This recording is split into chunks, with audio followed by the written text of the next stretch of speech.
Hey, what's going on, guys? Welcome back to Amateur TV for another video on the second channel for Amateur. On this channel, I like to go through additional NBA-related topics, especially concerning the Raptors, that I just do not have enough time to go through on my main YouTube channel, Amateur Sports, which just hit 11,000 subscribers, by the way. So we do them on this channel instead. And on this channel, we're on our road to 1,000 subscribers. So if you find yourself enjoying this video along the way, be sure to subscribe and consider dropping a like to really help the channel grow even further. But the video in question is about Christian Koloko and his role for next season. You know, we kind of seen him in Summer League. We've kind of seen, I'm sure a lot of us have seen his highlights from college at this point. So we're trying to figure out what sort of role he's going to have with the Raptors next season after being drafted at 33 overall. And this is a segment I'm going to start going through on this channel. It allows me to get some additional content out, and I really like reacting to what you guys think. And on my main channel, Amateur Sports, I have a good audience that I do polls. I try to do a poll every day,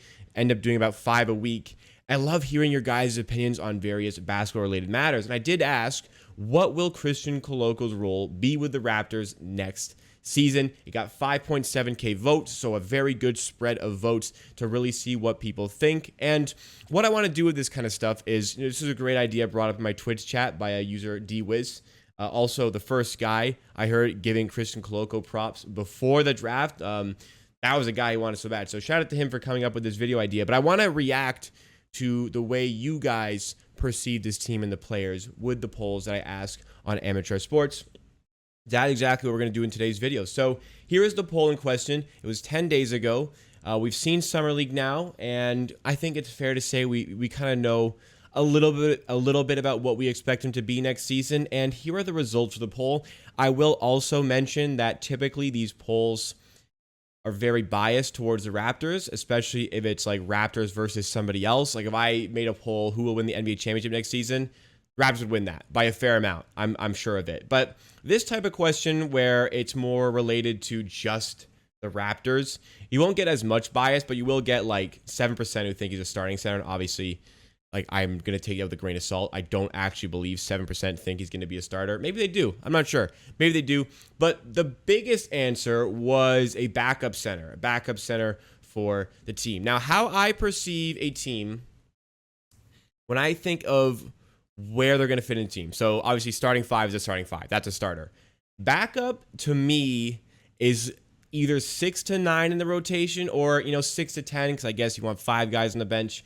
6 to 10 in rotation at most. So in the main people coming off the bench consistently, the depth center would be the person, or the depth player would be 10 to 15 / 11 to 15 in rotation. Then obviously there's the G League where you can figure that one out. You can figure that one out for yourself. So the big bulk of people think that almost half of the total votes think that Christian Koloko is going to be the backup center for the Raptors, which would indicate that he's going to be in the 6 to 9 or 6 to 10 slot coming off of the bench. Now, I don't think there's any debate whatsoever that the main guys coming off the bench right now are going to be Christian Koloko, as long as he is, on the bench and not starting ahead of Gary Trent Jr. That's an entirely different discussion. But Christian Koloko coming off the bench, along with Chris Boucher, somebody else who can play as a big, Thaddeus Young, and Otto Porter Jr. So those are the main guys coming off the bench.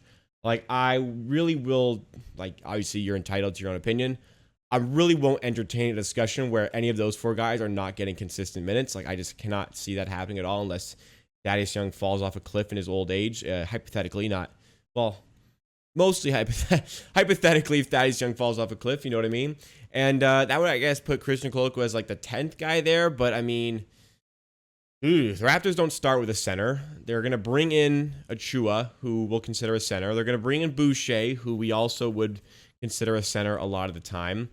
I just can't see a lot of room for Koloko to be like one of those backup guys. And if we're going to further down the depth chart, let's say there's an injury, I'm also probably going to say that Khem Birch gets that role over Christian Koloko. And based on what we saw in Summer League, I think depth center is a lot more accurate. I think G League starting center is a lot more accurate. And to be fair, these added up together equate to 46%. And which would be equal to that. That's why I bring it up. These two are probably the same because we've already signed both of our two-way players, and that doesn't mean Koloko can't play with the G League. So I imagine he's going to be doing a lot of double duty, but I think ultimately his main role, especially to start a season, will be as the G League starting center. Last season, the G League, the Raptors, 905, that is, really didn't operate with a center. They had, what was his name, Romaro Hill, something like that, on the team, and he just barely got any play time. They eventually waived him, and they just had no center on the roster. They used Reggie Perry there. They used even Isaac Bonga there a lot of times, especially when Reggie Perry got called up to play with Portland and missed the G League playoffs, something that haunts me this day. Wish we had him. I think we could have won a chip. But Christian Koloko, I think that's the best role for him. We saw him in Summer League, and we'll kind of go over what was good about him, what was bad about him. So what was good about him, defensively, he's great. We know defensively he's great. He's very good under the rim. He's decent in drop coverage. Doesn't move his feet with guards as well as I was expecting. Not to say that it was bad. It was fine. It wasn't as good as I was necessarily expecting. He's a good defender. We know that. Arizona were the best defensive team in the nation. He won DPOY and MIP in his final season there. So props to him. Great defender. That's probably what we drafted him for. We know he's got that. As far as it is as an NBA level, he's a skinny guy. He's got to put on a little bit of weight before he's really competing in the NBA for proper minutes. Like, he's just got to put on weight. Like, that's all there really is to it. I think COVID affected him a lot because we know when players weren't able to access the gym, that was important for him to bulk up, to put on weight. And according to himself, he's just been doing such rigorous workouts lately, working out for so many teams ahead of the draft. And, when you're working out for a team, they're not putting you in the weight room. They're putting you on the court. They're kind of putting you to your absolute limit physically and what you can do. A lot of cardio. So he's losing a lot of weight. He's just got to bulk up a little bit. I'm sure the Raptors have a plan for him. I'm sure the Raptors are going to be working on that. But that's something that needs to improve before he's really competing at an NBA level.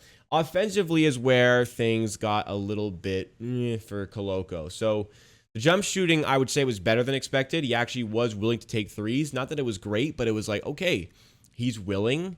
The shooting stroke isn't bad. He did hit like a three. Did hit a couple in the mid-range.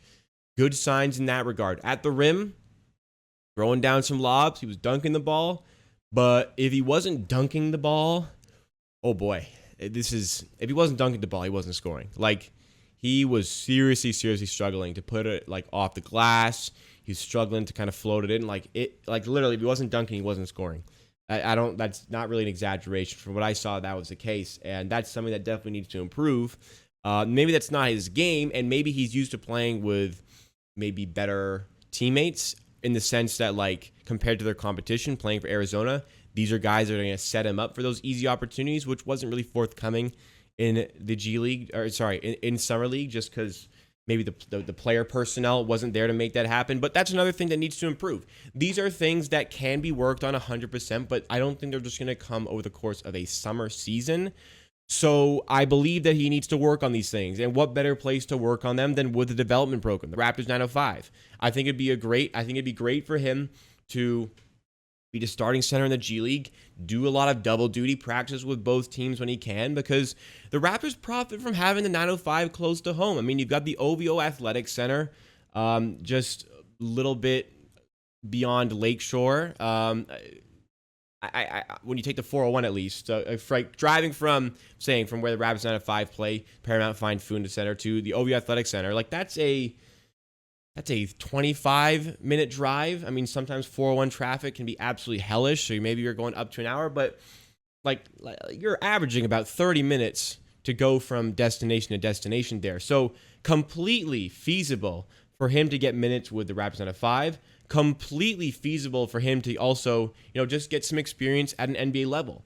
I think a lot of Raptors fans are expecting big things from him. Like I was super happy with the draft pick. Obviously, if you follow my channel, I was ecstatic about the pick. I thought it was a great pick by the Raptors, but understand this is a 33rd overall pick. The likeliness of him just contributing from day one is very slim, and it's the most difficult position to translate from college to the NBA, being a center, because in the college level, sometimes your size and strength is really good for college, but then it's not much in the NBA, or your speed just isn't there for the NBA level. And that's probably the case for Christian Koloko. But again, these are all things that can easily be worked on for the player.